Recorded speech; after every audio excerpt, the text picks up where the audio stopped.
Saya hormati Kang Ganjar sebagai moderator, kemudian senior nih yang pertama narasumber dulu, mulai dari yang senior Bang Laude, Bang Surya, Kang Didin, ada Bang Rusli Galib, kemudian Bang Komar, Bang Najib, Teh Murni, Kang Ber, dan Kang Leman Seto, Prof. Bin, Kang Didi Jamil Malik.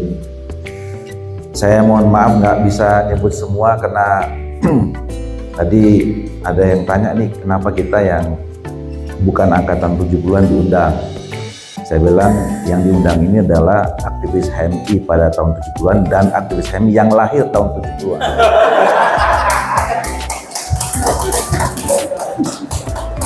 Jadi kena pada angkatan lagi top-topnya di cabang, kita baru lahir makanya nggak kenal semua, mohon maaf. Jadi yang saya kenal Pak Sukmana, Pak Safi'i, Prof. Didin, Bang Asep, ini Ketua Umum Partai Anies Baswedan, saya nggak mau bilang Partai Gerakan Indonesia. Ada Kang Ami, Kang Holik, itu yang ketemu jumpa, mohon maaf. Saya juga pertama mohon maaf karena saya nggak bisa lama. Saya datang sini diperintah oleh 3 senior, satu Kang Komar, Kang Ber, sama Teh Murni. Saya harusnya tadi pagi sudah berangkat ke Palangkaraya karena diperintah. Saya cari akal gimana, untung ada pesawat jam 14.55 pergi ke Palangkaraya. Jadi saya tunda, semuanya rombongan udah berangkat, saya berangkatnya sore nanti hanya untuk sekedar ketemu dengan akang-akang dan kakek senior. Dan saya cuman sebentar aja, apalagi kalau ditanya soal politik praktis. Bicara politik praktis sekarang ini susah kalau tidak disebut bahaya, apalagi kami sebagai politisi. Jadi pernyataan seperti tadi, rakyat tidak percaya pemerintah, pemerintah tidak percaya rakyat, itu bagusnya yang ngomong Bang Laude, Kang Didin, sama Bang Surya, jangan saya. Nah, saya lihat riwayatnya Kang Komar, kenapa saya akhirnya diundang, karena bicara tentang soal transformasi bidang politik. Saya memang dari selama 6 tahun terakhir ini, Akang dan Teteh sekalian, sedang berjuang untuk melakukan perubahan atau penyempurnaan sistem politik. Karena saya menilai, ya walaupun saya sama Bang Laude, dari MIPA, Bang Laude kimia, saya matematik, yang pernah rektornya Kang Ganjar, dan dulu sama, saya jadi ketua senat dulu di Unpad baru masuk ke cabang. Jadi dalam perspektif matematik politik lah kira-kira begitu. Memang kita perlu melakukan transformasi terhadap sistem politik kita, mulai dari sistem negara sampai ke sistem pemerintahannya. Karena saya menganggap politik itu adalah sesuatu yang ada di hulu. Kenapa? Karena outputnya itu adalah policy, kebijakan-kebijakan politik, baik itu kebijakan politik ekonomi, politik hukum, dan seterusnya. Jadi kalau di hulunya bagus, insya Allah sampai di hilirnya bagus. Itu pun tidak ada jaminan kalau di hulunya bagus, sampai di hilir bagus.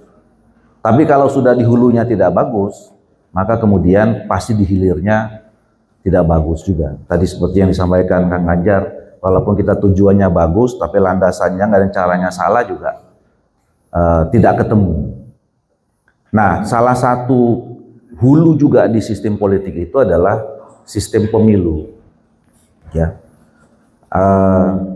jadi saya termasuk orang yang mendorong untuk dilakukannya amandemen Undang-Undang 45 kembali. Karena kita sudah 27 tahun reformasi, sudah harusnya masuk ke 25 tahun kedua pelaksanaan reformasi di segala bidang termasuk politik. Nah, kita harus mengevaluasi sebenarnya apakah 25 tahun reformasi pertama dengan amandemen undang-undang yang sudah 4 kali tahun 2002 itu, dimulai 2002, itu sudah masih relevan atau tidak. Dalam secara kesisteman kita ini sudah, kalau tidak kita atur lagi, sudah mulai dampak kekacauan yang tambah lama tambah kacau. Misalnya contoh salah satunya adalah keberadaan Mahkamah Konstitusi. Ya. Yang paling puncak kemarin masalahnya adalah ketika Mahkamah Konstitusi memutuskan ada perubahan batas usia pencalonan. Dan itu adalah bagian dari sekian banyak putusan Mahkamah Konstitusi yang menimbulkan kontroversial. Nah, jadi lantas bagaimana kita menyikapi itu? Harusnya direformasi dong Mahkamah Konstitusi. Iya, tapi nggak cukup dengan undang-undang. Untuk mereformasi Mahkamah Konstitusi itu levelnya harus Undang-Undang Dasar 1945. Ya, jadi contoh misalnya lagi yang lain. Mahkamah Konstitusi itu selalu sekarang salah satu tugas yang paling banyak adalah menyelesaikan sengketa pemilu dan pilkada. Bayangkan institusi yang kita anggap sangat mulia, yang tugasnya adalah menguji undang-undang dengan Undang-Undang 45, dikawinkan dengan tugas yang day-to-day politik, yang hampir semua kasus yang melibatkan hakim konstitusi itu terjerat masalah hukum, kasusnya gara-gara sengketa pemilu atau sengketa pilkada. Itu salah satu contoh. Yang kedua, ini sering teman-teman DPD RI marah sama saya. Saya termasuk Bang Prof. Jimli, sekarang saya sering diskusi. Kenapa sering diskusi? Karena sama pandangannya kita harus melalui reformasi ulang ini dengan amandemen 1945. Bang Jimli itu pernah jadi anggota DPD RI juga. Tapi mohon maaf, ya sampai sekarang institusi ini sebetulnya institusi yang, ya, tapi ini direkam ya, tapi nggak apa-apa lah. Ya, antara ada dan tiada. Ya, nah ini, tapi ini mudah-mudahan tidak. Saya terakhir buat kaukus parlemen untuk perdamaian dunia. Karena saya merasa dengan beberapa teman-teman, kenapa nggak ada yang bicara sih kita ini mengenai soal perang yang semakin lama semakin eskalatif gitu ya, dan pada akhirnya merugikan kita. Ya, kita krisis energi, krisis ekonomi, terancam kelaparan dan segala macam itu kan sebab utamanya perang. Maka kalau kita nggak mau krisis, ya kita cari sumber utamanya. Sumber utamanya itu mengakhiri perang. Walaupun mungkin kita belum tentu melakukan apapun terhubung dengan perangnya berakhir, tapi paling tidak ada yang upaya yang kita lakukan lah. Nah, kenapa saya pakai parlemen? Karena ingin ngajak teman-teman DPD RI, ayo gabung DPR sama DPD RI. Ada perwakilan rakyat dari daerah kira-kira gitu. Ya, waktu itu saya bilang ya adalah, ayo sama-sama lah. Kan toh kalian juga kerjaannya waktunya masih banyak gitu. Tapi ternyata yang antusias juga tidak banyak. Lantas pertanyaannya mereka sedang mengerjakan apa? Gitu. Sehingga hal yang seperti ini pun responnya terlalu kecil gitu. Atau memang situasi politiknya tidak memungkinkan untuk itu. Itu diskusi kita yang tanpa rekaman lah nanti kira-kira begitu ya. Nah, itu salah satu contoh kenapa kita harus mulai mereformasi tahap kedua, terutama politik itu melalui amandemen 1945. Belum lagi soal ekonomi, ya, pasal 33, kita harus evaluasi implementasinya seperti apa. Misalnya kayak kalau Bang Jimli mengatakan yang tidak ada sekarang di pasal 33 itu kita bicara tentang soal bagaimana kita menata udara, segala macam itu menjadi sumber kekuatan ekonomi, dan seterusnya. Nah, kemudian tentu harus diikuti dengan turunan reformasi di bidang politik dan demokrasi. Abang-abang, kakak-kakak, teteh, kakang semua, beberapa waktu yang lalu dan memang secara rutin ada lembaga yang merilis tentang perkembangan demokrasi di seluruh dunia.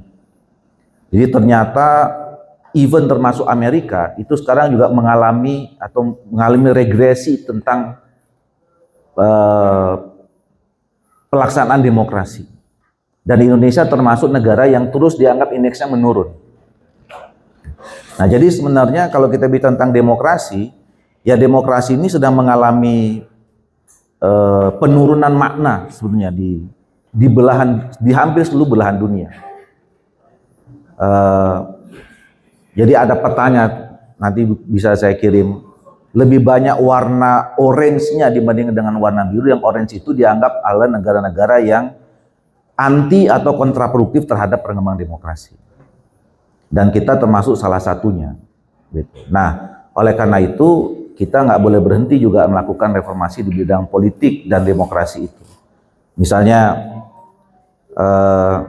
saya selalu hulunya lagi di bidang politik itu adalah pemilu. Karena pemilu inilah yang produknya atau outputnya lembaga-lembaga politik yang menjadi penyelenggara pemerintahan. Jadi kalau di hulunya juga kembali bermasalah, pemilunya bermasalah, maka outputnya bermasalah, maka kemudian lembaga-lembaga ini juga pasti punya masalah dalam penyelenggaraan pemerintahannya. Nah, ini salah satu contoh juga. Sampai sekarang, ya saya orang yang termasuk berdebat, DPR dan pemerintah sampai sekarang belum mau menyentuh membahas undang-undang pemilu yang menurut saya sangat penting. Saya dengan teman Komisi 2 udah mengkampanyekan ini 6 tahun yang lalu. 6 tahun yang lalu itu bahkan kita sudah punya draft naskah akademik dan draft RUU-nya. Tapi pasca pilkada, setelah terpilihnya Wali Kota Solo dan Gubernur Sumatera Utara, kemudian itu dibatalkan untuk dibahas sampai sekarang.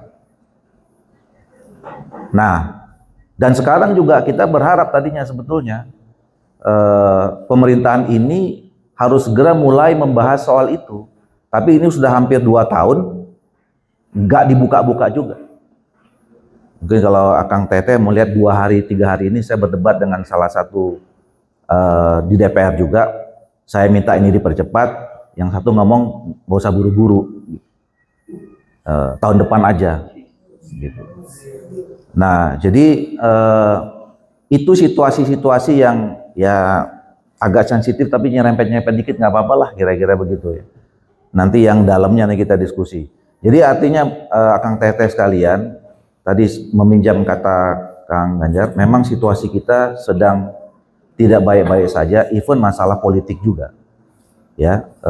Tapi sebagai alumni HMI, apalagi Samang 17, tentu penyelesaian apapun dimulai dengan pendekatan penyelesaian sistem,